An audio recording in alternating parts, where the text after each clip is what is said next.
नमस्कार, ABP news पर हाजिर हूं मैं रुमाना इसाक खान। 4 जून को फाइनल होगा कि मोदी की हैट्रिक लगेगी या फिर राहुल कम बैक करने वाले हैं। लेकिन आज गारंटी और न्याय की लड़ाई में कौन कहां खड़ा है, एबीपी न्यूज सी वोटर के फाइनल ओपिनियन पोल में हम आपको ये बताने जा रहे हैं। दिलचस्प आंकड़े दिखाने जा रहे हैं, पश्चिम बंगाल से सामने आए हैं, जहां कैसे खेला हो सकता है इस पर विस्तार से आगे चर्चा भी करेंगे। लेकिन पहले जरा 6 राज्यों के ओपिनियन पोल के आंकड़े और उससे जुड़ी बड़ी बातें आपको दिखाते हैं। एबीपी न्यूज सी वोटर का फाइनल ओपिनियन पोल संसद की 543 लोकसभा सीटों में से 167 सीटों के चौंकाने वाले ये आंकड़े हैं जो सामने आए हैं।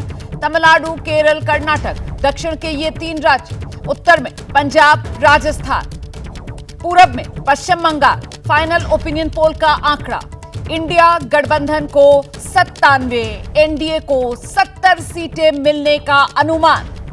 एबीपी न्यूज सी वोटर के फाइनल ओपिनियन पोल में कर्नाटक में तो बीजेपी को भारी बढ़त के आसार दिख रहे हैं, लेकिन तमिलनाडु और केरल में इंडिया गठबंधन क्लीन स्वीप कर सकता है।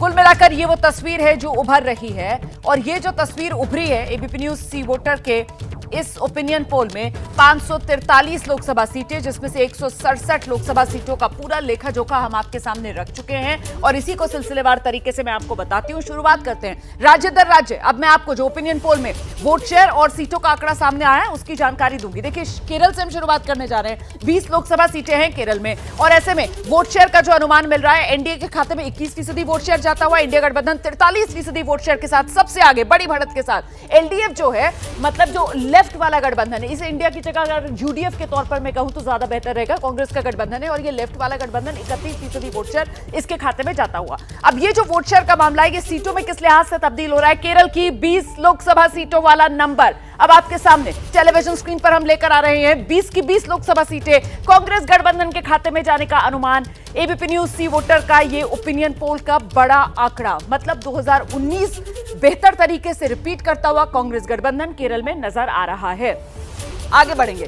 केरल के बाद अगला राज्य, दक्षिण का ही राज्य जिसका आंकड़ा अब मैं आपको दिखाने जा रही हूं, ये कर्नाटक है। कर्नाटक की एक पहचान पूरे भारत में उस राज्य के तौर पर है जहां दक्षिण में पहली बार कमल खिलता है, और ऐसे में इस बार का आंकड़ा यह कह रहा है कि कर्नाटक से फिर बीजेपी को बड़ा बूस्ट मिलता हुआ इस रूप में नजर आ रहा है कि एनडीए गठबंधन के खाते में 52% वोट शेयर, इंडिया गठबंधन के खाते में 42% वोट शेयर, अन्य 6% वोट शेयर। सीटों का हिसाब आपको दे देती हूं। कुल 28 लोकसभा सीटें हैं कर्नाटक की। पिछली बार अगर बात की जाए, बीजेपी ने अपने दम पर 25 और एक निर्दलीय, मतलब 26 सीटें एनडीए के खाते में गई थी। इस बार क्या हो रहा है, इस बार 3 सीटों का नुकसान एनडीए को कर्नाटक में हो रहा है, क्योंकि अनुमान यह कहता है कि 28 में से 23 सीटें एनडीए के खाते में जा सकती हैं। इस बार कर्नाटक में बीजेपी का गठबंधन जेडीएस के साथ है। इंडिया गठबंधन मतलब अकेले कांग्रेस अपने दम पर कर्नाटक में चुनाव लड़ रही है, और पिछली बार कांग्रेस को सिर्फ 1 सीट मिली थी, इस बार 5 सीटें मिलने का अनुमान यहां पर दिख रहा है इस सर्वे में।